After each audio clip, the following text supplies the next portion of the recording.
da İndira Hanım ve Şuşa Murat isimli Bürküt'ün enisi. Hayırlı kişiler.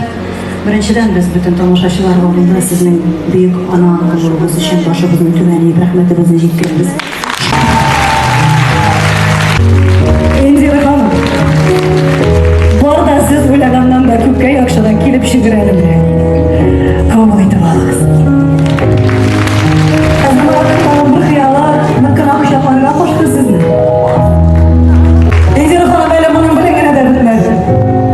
Doğru bir belekle ilgilen sürprizi basın.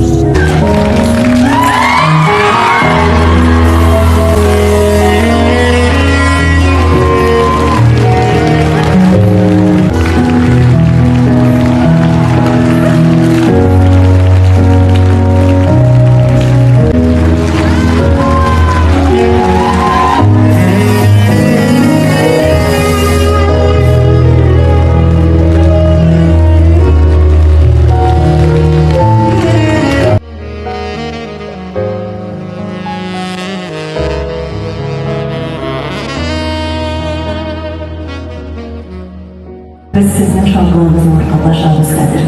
Rahmet sizge.